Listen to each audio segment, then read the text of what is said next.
Voilà, vous avez droit à une première pour cette partie-ci de la soirée, puisque c'est la première fois que Joseph de Keyzel, nouvel archevêque Malines-Bruxelles, se prête à un exercice de prise de parole publique dans l'espace francophone avec une confrontation, enfin une confrontation, on va voir, hein, donc une rencontre en tout cas, et on l'a voulu qu'elle se fasse en face-to-face.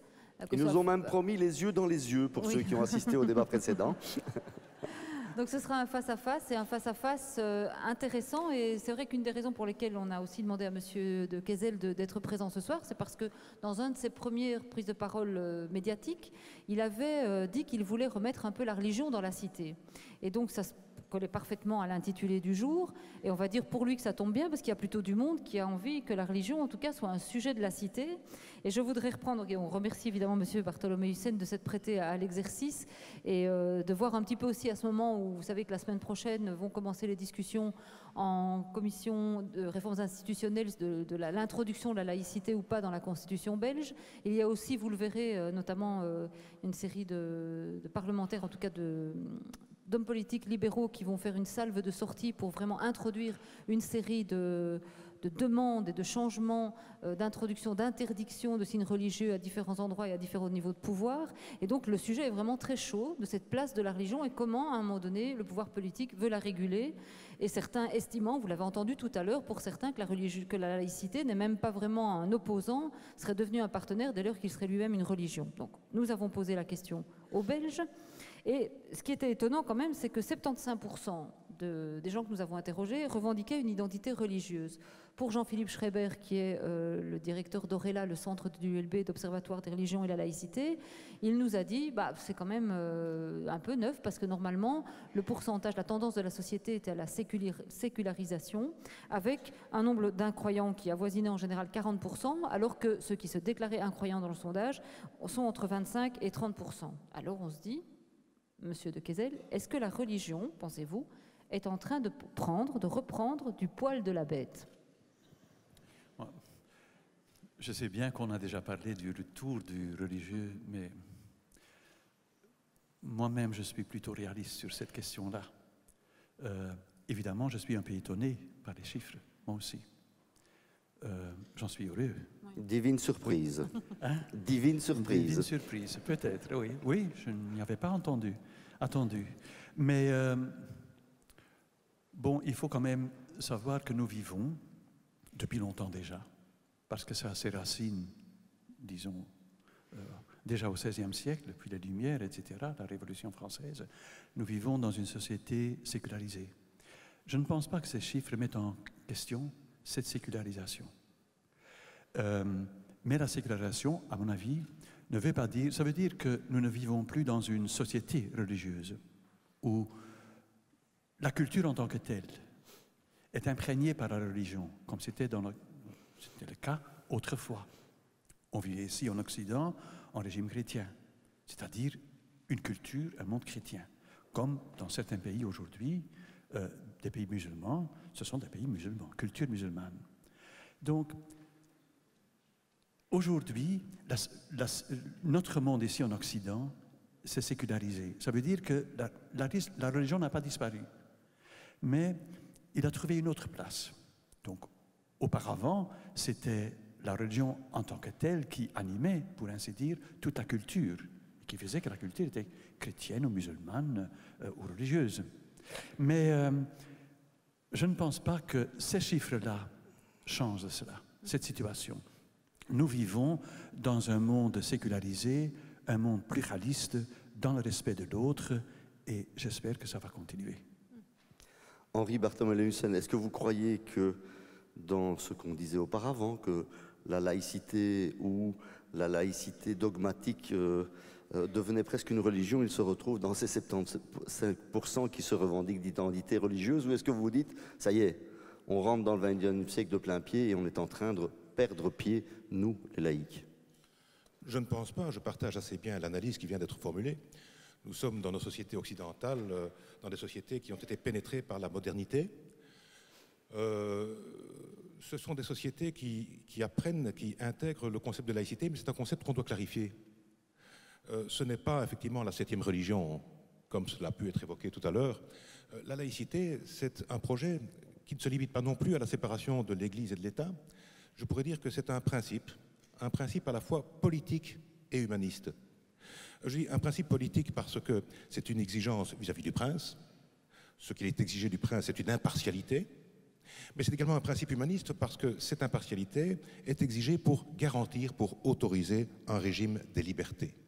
Et quand je parle des libertés, ce sont bien sûr toutes les libertés fondamentales, toutes les libertés qui sont consubstantielles des droits humains, des droits de l'homme, ce sur quoi nous pouvons parfaitement nous accorder. Mais la remontée du fait religieux ne vous inquiète pas, ne vous menace pas quelque part? Je ne pense pas que l'on puisse parler de la remontée du fait religieux, on parle de la remontée de la question religieuse, parce que pour la première fois dans l'histoire de l'humanité, l'on constate que les religions qui avaient l'habitude de se partager en quelque sorte les territoires politiques se retrouvent toutes logées sur le même territoire, dans le même espace-temps. Et au fond, leur tolérance est mise à l'épreuve.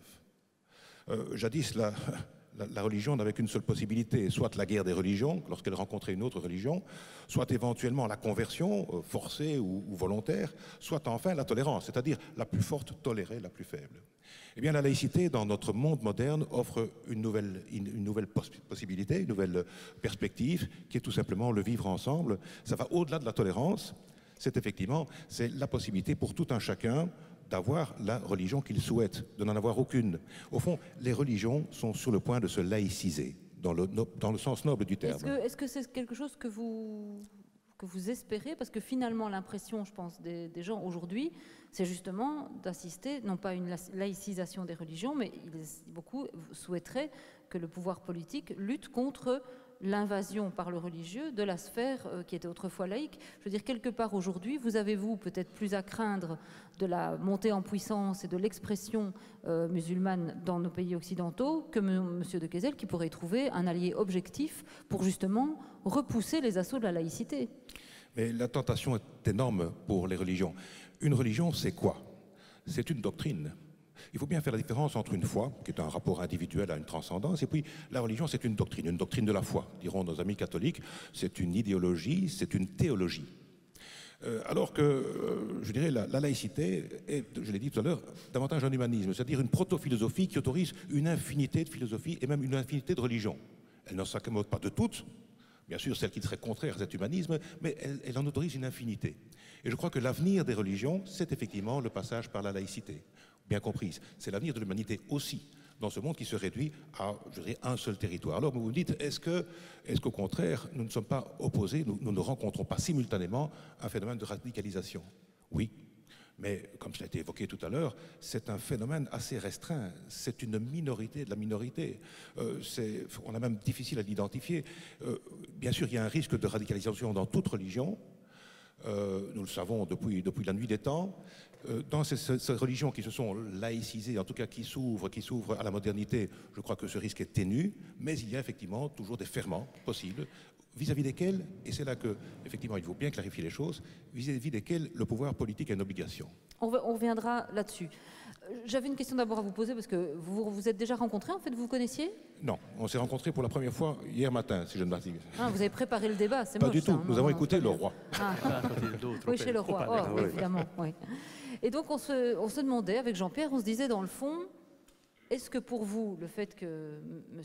Joseph de Keyser soit là maintenant au poste qu'il occupe, est-ce que ce n'est pas finalement une mauvaise nouvelle? Parce que, est-ce que le vrai bon adversaire pour les laïcs que vous êtes, c'était pas un Monseigneur Léonard bien difficile, bien clivant, et qui vous permettait dès lors d'exprimer la différence? Ici, on pourrait dire que vous avez je ne sais pas comment vous le considérez, mais qui est un archevêque qui est présenté comme potentiellement plus progressiste, en tout cas qui ne cherche pas la confrontation, hein. Il est très modéré, il est prudent, dans son mode d'expression. On essaiera de lui poser des questions, par exemple, sur le préservatif. Oui, on essaiera un peu de l'embêter, mais pour vous, est-ce que vous n'êtes pas dit, finalement, ça, la nomination de Keyser, pour nous les laïcs, ce n'est pas une bonne nouvelle?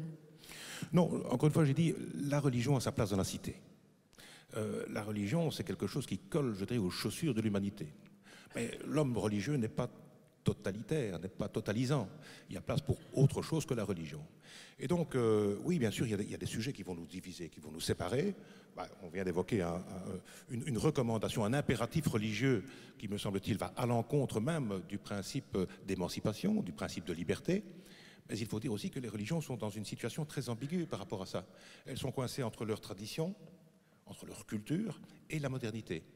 Combien de catholiques aujourd'hui n'acceptent pas le préservatif ou la contraception? Est-ce qu'ils respectent les commandements de l'Église? Non. Est-ce qu'ils sont encore catholiques? Probablement. Mais oui, il y a place pour une évolution, et je pense que je préfère effectivement un discours d'ouverture, même de choc d'idées, un débat clair et net, qui est le reflet de la démocratie, plutôt qu'effectivement le mutisme et le repli identitaire.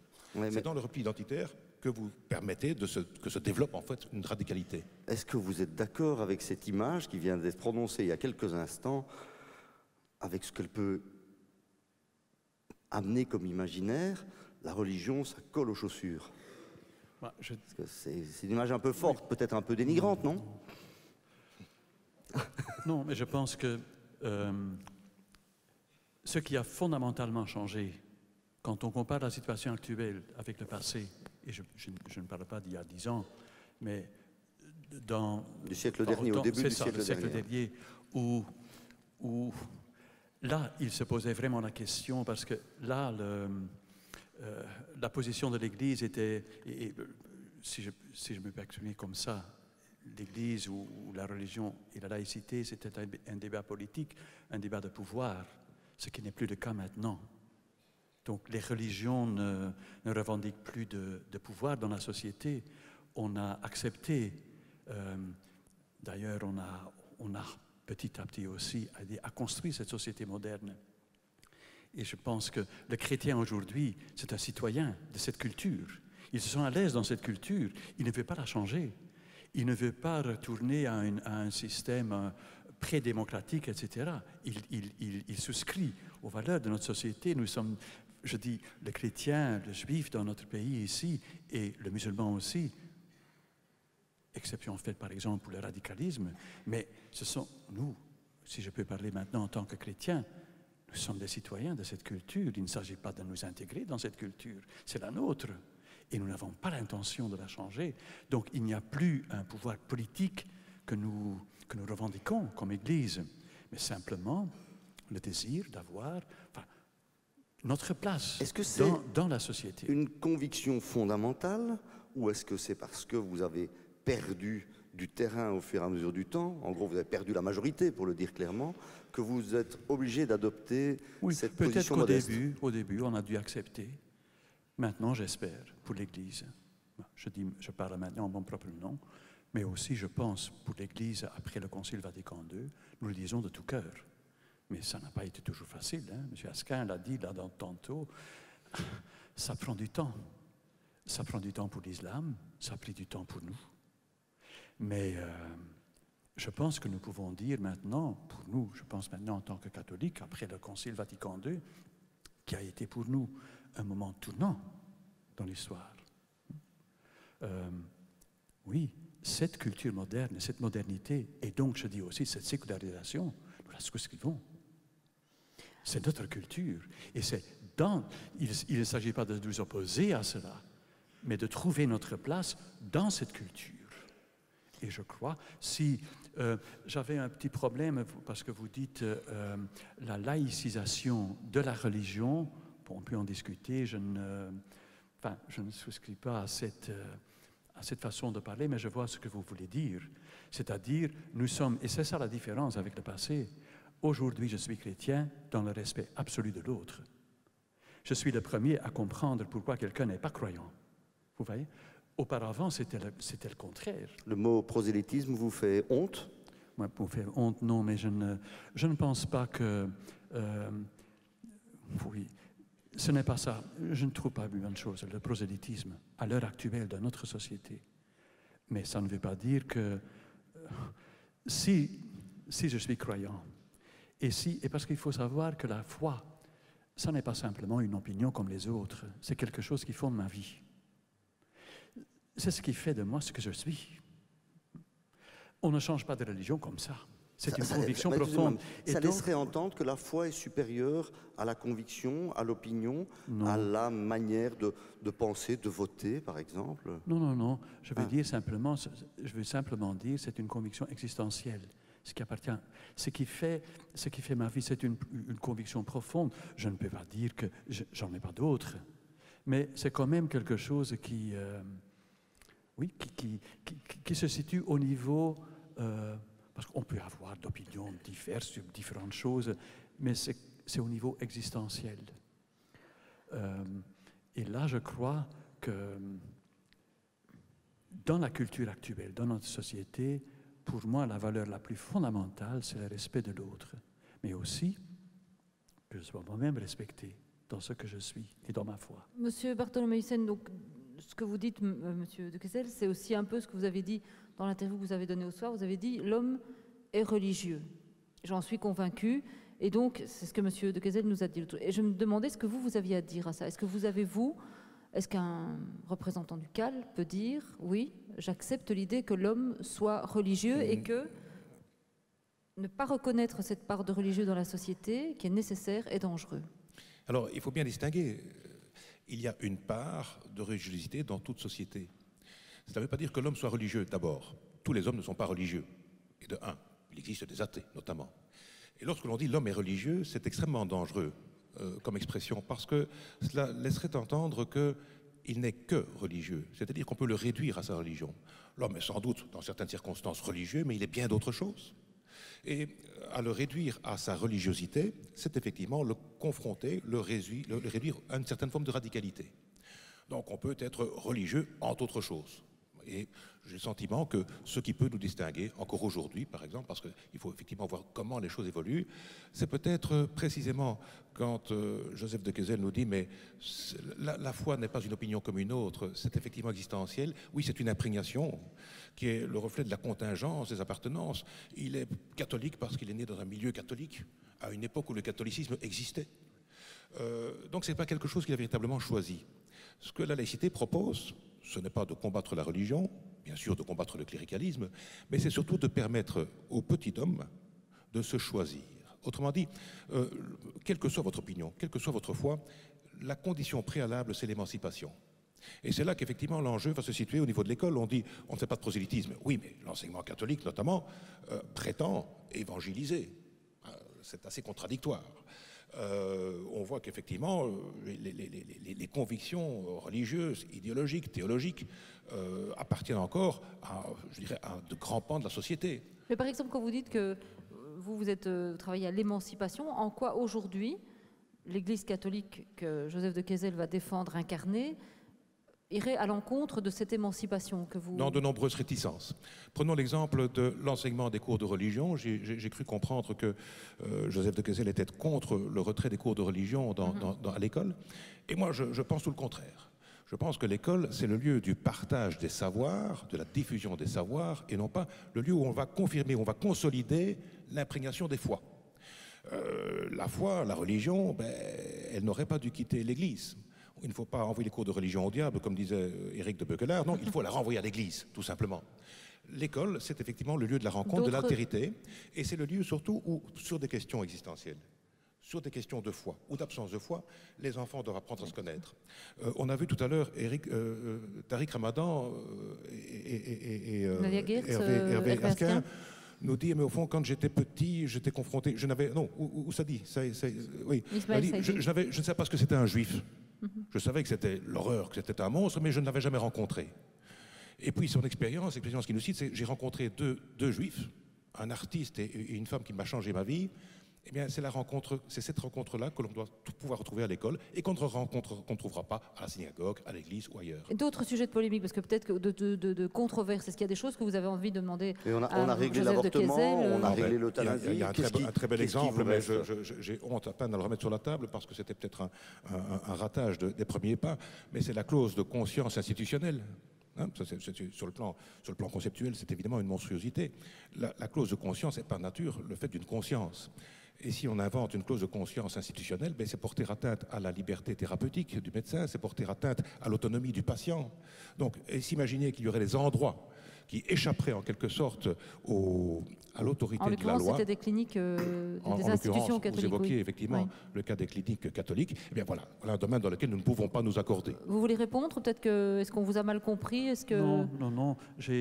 C'était dans une interview et je n'avais nulle bonne intention de faire une déclaration, comme on a dit dans la presse, nullement. Mais on avait en marge me posé cette question. Je n'ai même pas dit qu'il faut le faire. Je n'ai même pas dit qu'on ne peut pas le faire. On m'avait simplement dit, peut-on refuser l'institution? Et j'ai répondu, je pense que oui. C'est tout. C'est tout. Mais c'était déjà... Hein, c'est trop. Oui, non. Après, on m'a dit quand même juridiquement que j'avais raison, mais je ne vais pas entrer dans ce débat ici. Non, parce qu'on n'a pas les mêmes avocats. C'est ça. Oui. Qu'est-ce qui vous reste comme tension, comme conflit dans la société? Est-ce que c'est vrai que moi je me rappelle des grands débats entre Roger Lallemand et Gottfried Danel sur l'euthanasie, par exemple, c'est réglé. Ça s'est réglé par débat. Que pour ces questions-là, je pense que c'est important que, enfin, pour ces questions éthiques, qu'on continue à poser des questions et qu'on n'agit pas comme si tout ça, c'est sans question, c'est évident. Je sais bien que c'est des questions et des problématiques très délicates. Et c'est pourquoi je ne vais pas en faire non, mais quand même, votre pensée, oui, c'est quoi? Il faudrait revoir la loi sur l'euthanasie. Et l'Église n'est pas la seule. Hein. Oui. Je pense qu'il appartient aussi au monde religieux pour défendre la vie, le respect de la vie, toujours. Et ce sont des valeurs, mais et inspirées aussi par un humanisme. J'espère que je peux le dire. Est-ce que je peux vous poser la question très clairement? Authentique. La loi autorisant l'avortement ou l'euthanasie sont des lois qui vous gênent? Mais si la loi est là, et moi je n'ai rien contre, j'ai toujours dit, nous vivons dans un régime démocratique, c'est au Parlement que les lois sont vous auriez votées. le droit d'exprimer votre peine, mais la votre loi gêne. n'a jamais dit que nous sommes obligés de faire cela, jamais. Donc, c'était aussi une question de liberté. Liberté. Oui.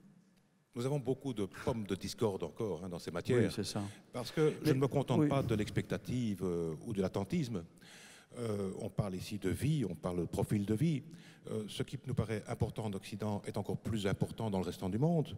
Quand, par exemple, on prohibe le recours aux préservatifs, on sait que ça fait des victimes tous les jours en Afrique. Comment est-ce que ce discours peut être tenu par l'Église? Là, effectivement, il y a matière à fâcherie, sans concession. En matière d'interruption volontaire de grossesse, oui, bien sûr, on compare, je dirais, la vie de quelques cellules, d'un embryon, d'un fœtus, par rapport à l'existence humaine, à l'existence d'une personne, à la liberté de la femme. Oui, ce sont des matières sur lesquelles nous ne pouvons pas nous accorder. Et il en va de même, effectivement, pour, je dirais, la fin de vie. Au nom de quelle autorité pourrions-nous empêcher quelqu'un de disposer de la fin de son existence dès l'instant où il estime qu'il n'est plus en état de profiter de sa dignité? Mais est-ce que sur ces matières, vous attendez de Joseph de Keyzel qu'il fasse progresser les choses, ou comment est-ce que ça se passe en fait? Vous allez vous voir, c'est le problème un petit peu du double discours, et j'admets que Joseph de Keyzel n'a pas un héritage facile. Tous ceux qui vont succéder au cardinal n'auront décidément pas un héritage facile, parce qu'il y a un certain conservatisme. Il n'y en avait qu'un, le dernier. Oui. Mais donc, non pas un héritage facile. Pourquoi? Parce qu'il y avait vraiment, on l'a dit, Vatican II, un esprit, je dirais, de modernité qui soufflait, qui aurait pu persévérer, se poursuivre et qui se bloque un peu aujourd'hui. Quand je vois que l'Église réchigne, je dirais, à accepter la recherche en matière de cellules souches, donc là on s'oppose à la recherche, à la science, ça m'inquiète. Lorsque je vois que l'Église prend des attitudes en flèche, je dirais, sur tout ce qui touche au concept de la famille, qu'elle veut classique, traditionnelle, mais qui dans le même temps exclut en quelque sorte la famille recomposée, exclut de son champ de vision le divorce, exclut par exemple, je dis, la famille homosexuelle. Alors ça se fait avec beaucoup de doigté, beaucoup de douceur, mais derrière cette douceur des propos, il y a une véritable brutalité, il y a une violence sur laquelle je ne peux pas m'accorder. Joseph de Keyzel? Oui, je ne sais pas s'il s'agit d'une violence, c'est quand même très très fort. Mais là aussi, quand il s'agit des familles recomposées, etc., les homosexuels, je ne pense pas que le discours de l'Église est le même encore qu'il y a 10 ans, il y a 20 ans. Mais il y a aussi, dans une tradition religieuse, qu'on tient à cette tradition. Et je ne connais pas l'avenir. Je ne connais pas l'avenir. Mais s'il y a on vient d'énumérer tout ce qui peut nous opposer, et ce sont des questions qui continuent à se poser. Et donc, je pense qu'il est important de ne pas dire que là, on a trouvé la solution. Parce que pour tous ces problèmes-là éthiques, je me répète peut-être, mais il est très très important qu'on continue à se poser des questions, parce qu'on ne sait pas où on arrive finalement. Mais je voudrais quand même dire aussi que notre insertion dans la société ne se réduit quand même pas, et le sens de notre présence dans la société ne se résume quand même pas à des questions débattues entre nous. Moi, je veux quand même dire aussi que, je viens de le dire, le chrétien, c'est un citoyen de cette culture et de cette société, et ce sont des citoyens qui sont engagés. Il y a des milliers de chrétiens qui sont engagés. Quels sont les engagements que vous voulez voir arriver dans la cité de la part de vos ouailles catholiques ne cherchons pas trop loin. Dans le monde actuel? On a le problème des réfugiés. J'ai été évêque pendant quelques années à Bruges. J'ai été ici à Bruxelles aussi. Je connais un petit peu la ville, et je suis content d'être venu. Mais bon, il y a quand même beaucoup d'initiatives d'origine chrétienne ou d'initiatives chrétiennes. Mais je ne dis pas exclusivement, mais on sent très bien que du côté des chrétiens, au niveau social par exemple, il y a quand même un engagement énorme. Et c'est ça que je veux dire, la foi, ce n'est pas simplement quelque chose de spirituel. Si j'ai dit c'est une conviction existentielle, ça m'engage aussi dans la vie.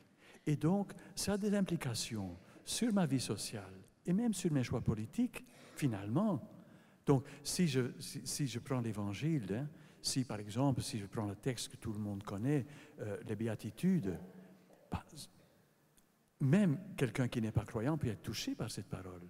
Mais moi, en tant que chrétien, la foi n'est pas simplement quelque chose qui se joue seulement à la maison, dans la chambre, en privé.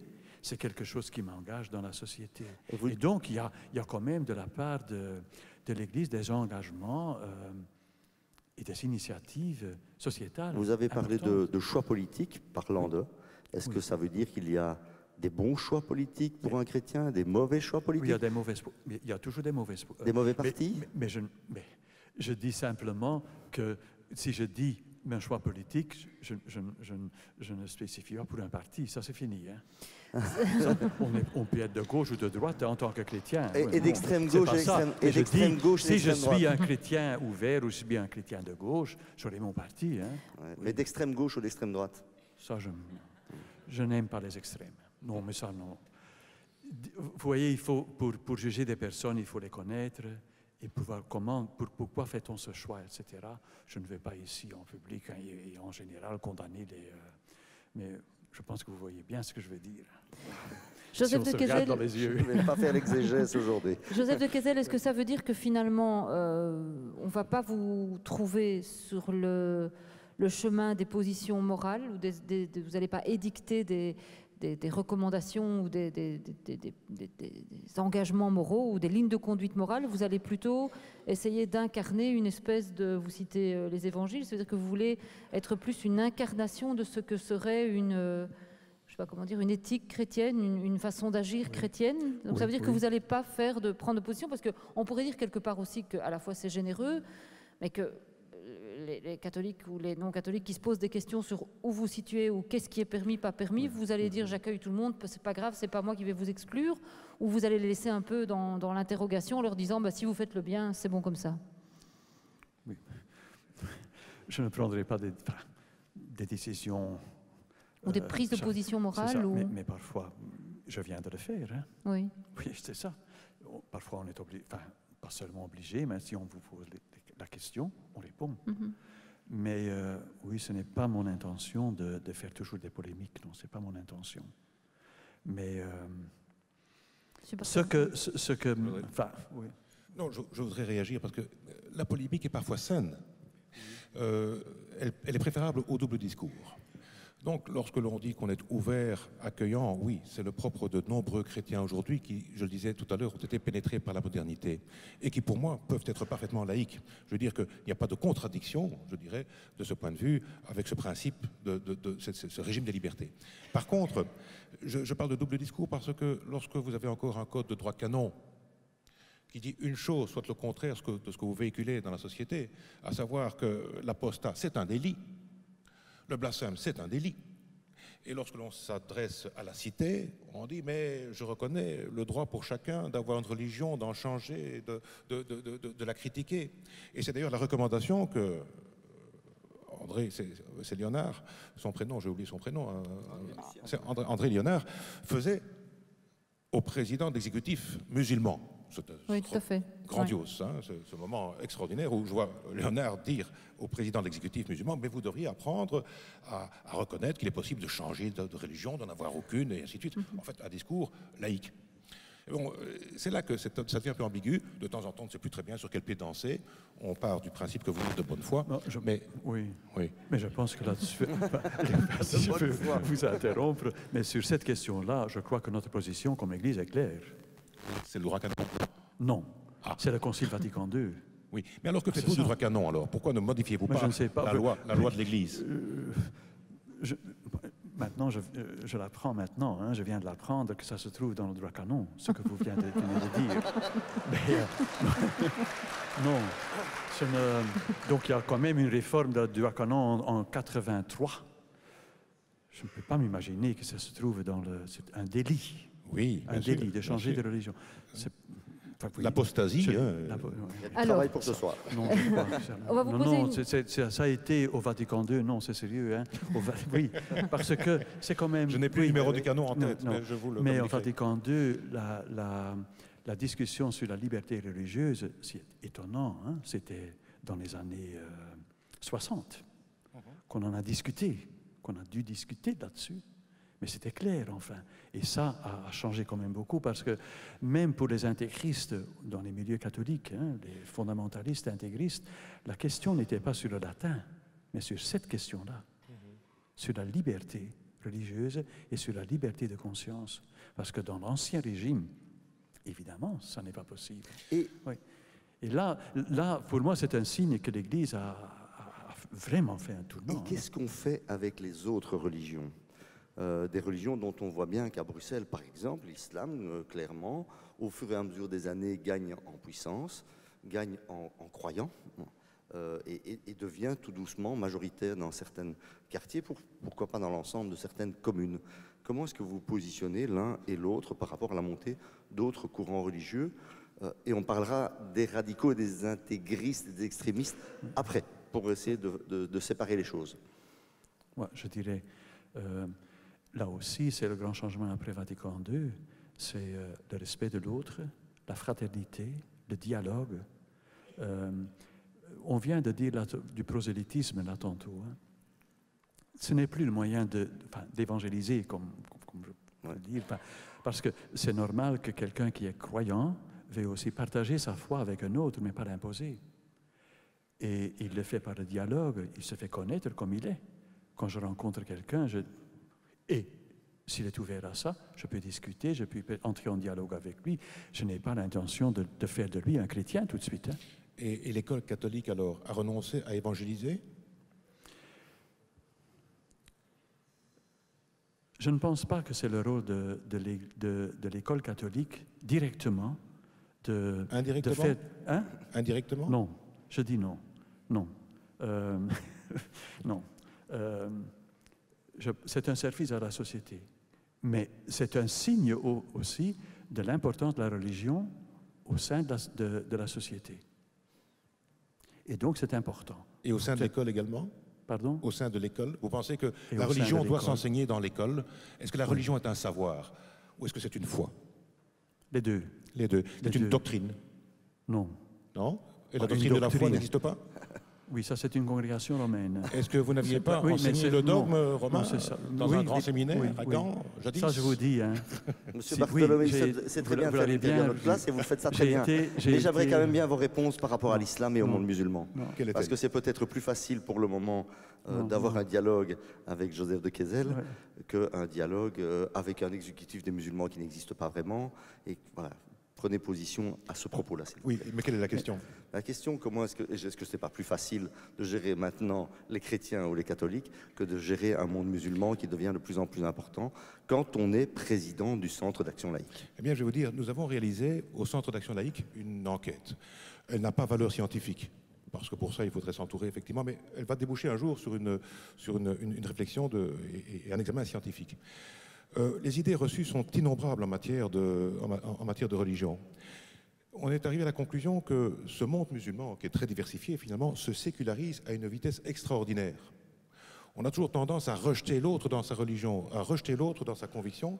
Eh bien, je peux vous dire, en tout cas, qu'il résulte des éléments d'enquête, qu'une partie substantielle de ces populations d'origine émigrée, d'origine musulmane, sont en train de se séculariser avec une vitesse qui est encore plus rapide, je dirais, que les chrétiens modernes. Comme ça Donc peut vous avez s'appeler. moins de problèmes avec l'islam Et je vais vous dire, qu'avec la Bible. le problème, c'est simplement la question de la radicalisation, c'est-à-dire le problème des peurs, mais c'est le fait de quelques individus. Nous ne sommes pas en guerre avec le monde musulman, quoi qu'en pensent, je dirais, certains hommes politiques français. Il y a effectivement une radicalisation, c'est le fait de minorités. À côté de cela, nos populations de croyances musulmanes sont extrêmement pacifiques et extrêmement attachées, je pense, Ça au veut système dire que démocratique. vous trouvez qu'il n'est pas nécessaire que vous, parce qu'on sait que l'Église catholique y est défavorable, mais que vous aussi, vous trouvez que ce n'est pas nécessaire d'inscrire la laïcité dans la Si, Constitution? je pense que c'est absolument nécessaire, ce serait une bonne chose. D'abord parce que ça permet de clarifier le débat, ça donne un signal. Ça n'apparaissait plus tellement nécessaire parce qu'effectivement, notre société, je l'ai dit, a touché à la modernité, c'est sécularisé. Mais aujourd'hui, nous sommes confrontés à des postures, des attitudes qui sont effectivement plus traditionnalistes. Et si le culte perd du terrain, les religions n'en perdent pas autant. On l'a remarqué dans votre sondage. En réalité, que se passe-t-il? C'est que les religions sont davantage aujourd'hui des affaires de culture que de culte. Et dans ces cultures, nous pouvons assister à des postures extrêmement conservatrices, en matière notamment d'égalité homme-femme. Moi, je pense que c'est un message clair à envoyer au niveau constitutionnel, de savoir, c'est un petit peu comme la fontaine de Champagne, si la loi des lois, la loi fondamentale nous donne une direction, elle nous permettra d'interpréter le tissu législatif subséquent. Et que ce soit dans des matières, effectivement, de liberté de conscience, dans des matières qui touchent à la manière dont on peut disposer de sa vie, de son existence et de son corps, je crois que c'est un message important à faire Et aujourd'hui, passer. ce n'est pas possible si on n'inscrit pas cette laïcité dans la Constitution, parce que certains disent que c'est excessif. Tout en est fait. possible, mais je pense que, à force de dire que les choses vont sans dire, on finit par effectivement se tourner tous ensemble dans une sorte d'irénisme ou de politiquement correct, et qui fait le lit des obscurantismes. Joseph de Kessel, pourquoi alors vous êtes contre? Vous êtes contre? Oui, je suis contre, Oui. oui. Enfin, je ne trouve pas ça une bonne idée et elle n'est pas nécessaire. Hein. Ça, vous dites aussi, elle n'est pas nécessaire. Bon, on a vécu Hein. sans. Ça mais- ne changera pas beaucoup, M. Asquin l'a dit aussi là tantôt. Mais je ne trouve pas ça une bonne chose. Je suis donc absolument pour la séparation de l'Église et de l'État, religion et État, ça c'est clair. C'est une base dans la société moderne. Donc que les religions n'interviennent plus dans les décisions politiques, ça c'est clair. Donc c'est une culture, en ce sens-là, sécularisée. Mais donc, séparation entre l'Église et l'État, oui, mais ça ne veut pas dire, enfin l'Église, je dis maintenant l'Église, mais religion, Oui, la oui. religion, mais ça ne veut pas dire séparation entre la religion et la société civile, parce qu'ils sont là, les croyants, les musulmans, les chrétiens, les juifs, les communautés juives et d'autres, dans ce sens-là, des laïcs, je ne sais pas si je peux, mais c'est ça. Je vois bien, M. Asquin a dit aussi, il y a deux conceptions de laïcité en France, et ici... C'est-à-dire qu'il y a certains qui considèrent qu'il y a des laïcs qui Oui. pratiquent une sorte de religion laïque, C'est et ça, puis il y a oui. les athées. Mais je vois bien que ce n'est pas... Mais c'est ça, maintenant, ce que je veux dire, ce n'est pas une bonne chose. Église, séparation, religion, État, oui. Mais séparation, religion, société, ça ne correspond pas à la réalité même. La religion est là, Et il faut le reconnaître, et c'est important aussi, les responsables, qu'ils reconnaissent la religion. Parce que c'est une conviction qui m'habite depuis quelque temps déjà.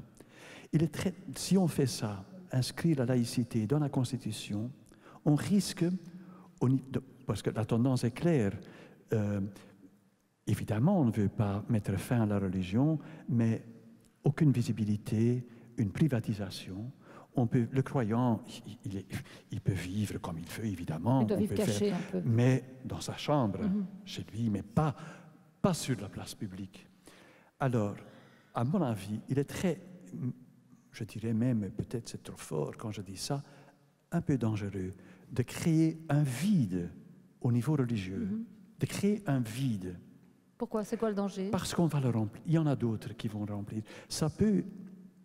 Je ne dis pas que c'est là le danger de la radicalisation, mais c'est possible. Parce que, et là, je reviens sur le thème, mais moi, j'ai voulu dire ça, non pas en tant que constat concret, mais comme énoncé anthropologique. L'homme est un être religieux.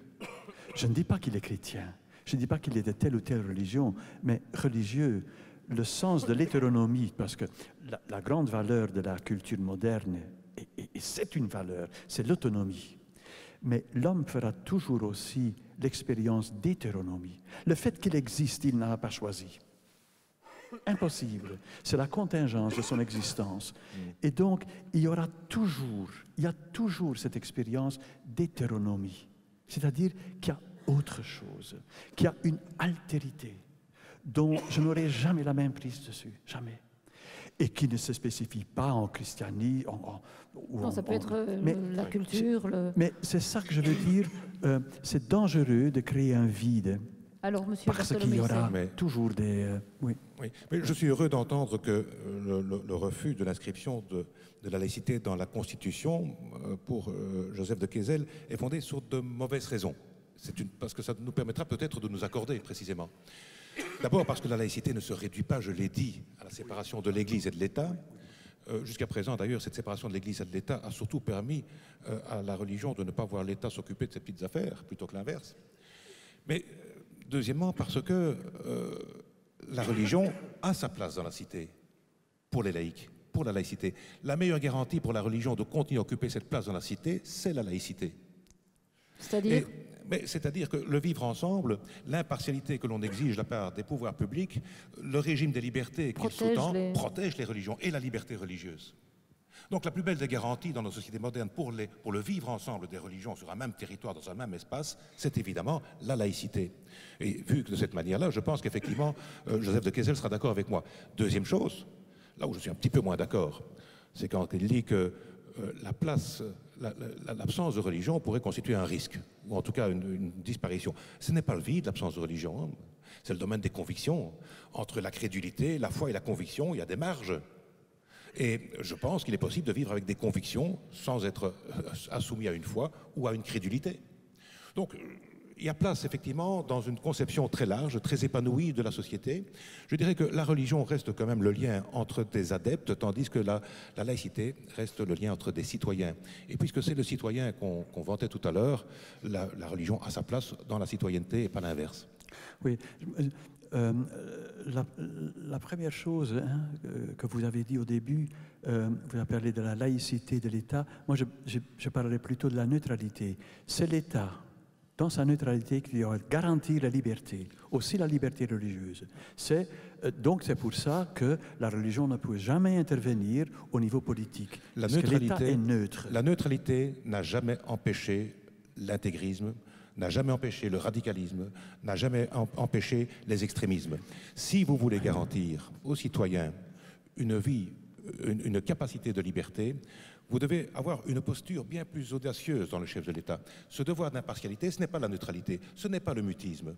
C'est le lit des obscurantismes, ça, la neutralité. Oui. Donc ce que je propose simplement, lorsque je souhaite effectivement inscrire le principe de laïcité au niveau de la Constitution, c'est créer dans le chef des pouvoirs publics, dans le chef du pouvoir civil, une obligation, autrement dit une créance pour le citoyen d'être garanti, effectivement, des radicalismes. Je pense que ça représente un certain danger. Pour qui? Pour les religieux, oui, oui. Pour les religieux? Non, oui, oui. Je veux dire, si on crée un vide au niveau religieux, hein, parce que ça, si on inscrit la laïcité dans la Constitution, c'est quand même pour dire, enfin, il y a la neutralité non seulement dans l'État, mais aussi dans la société. Et de privatiser la religion. Non, non, je vous rassure directement. On ne privatise pas la religion. Elle est nécessairement dans l'espace public parce que c'est une doctrine qui doit se partager. Alors, qu'on me dise qu'on réduise la religion à la chambre à coucher, non. Il y a plus d'églises en Belgique que de maisons communales, quand même. Me dire qu'on privatise la religion, c'est un peu audacieux. On va peut-être, on se rapproche tout doucement de la fin. Une chose que j'ai envie de vous demander maintenant, c'est... Bon, les débats vont avoir lieu. Vous avez dit, Joseph de Keyzel, que vous n'alliez... C'était dépassé le temps où un archevêque prenait son téléphone pour téléphoner aux partis qui lui étaient les plus proches pour dire, bon, attention, hein, vous avez bien compris, il ne faut pas voter ce truc. Je suppose, vous faites ça, vous téléphonez encore à des partis politiques. Là, le CAL est un exercice de lobby spécifique. Vous êtes en marche maintenant pour faire chauffer les députés, etc., qui vont discuter de tout ça la semaine prochaine? Non, je pense que le Centre d'action laïque, en tout cas, essaye, dans la mesure du possible, d'avoir une posture éthique qui est attachée à notre conception de la démocratie, à notre conception du vivre ensemble. Et je pense que les partis politiques, effectivement, tous les partis démocratiques, doivent réinvestir dans ce concept de laïcité comme étant une condition essentielle du vivre ensemble. De là à faire le programme des partis politiques, non.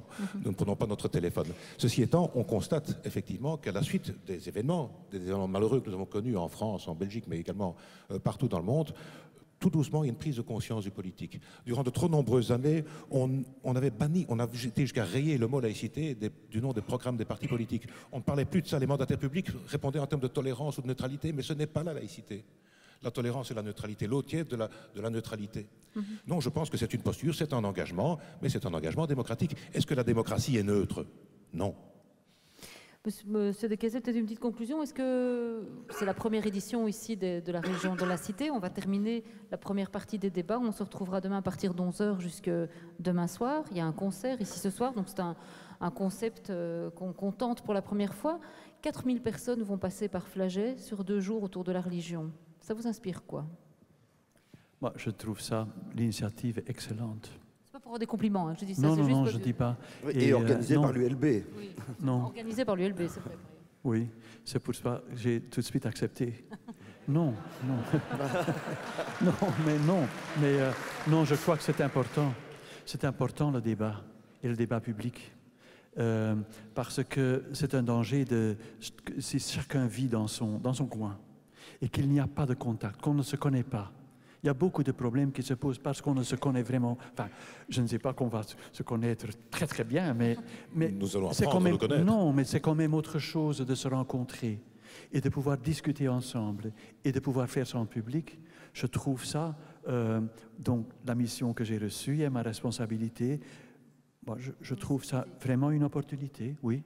Pas pour transmettre mon message, je n'ai pas en tant que tel de grands messages à faire, mais le débat en tant que tel, je le dis, pas le prosélytisme, mais le partage et de pouvoir, pas se mettre d'accord nécessairement, mais de se rencontrer et d'avoir un bon débat, oui, je trouve ça important. Et c'est un signe aussi... si je peux dire ça, du renouveau de l'Église aussi. Hein. Je trouve ça important, oui. Et je vous remercie pour ça. Ah, oui. non, merci beaucoup. Merci à vous tous, en tout cas. Merci. Au revoir.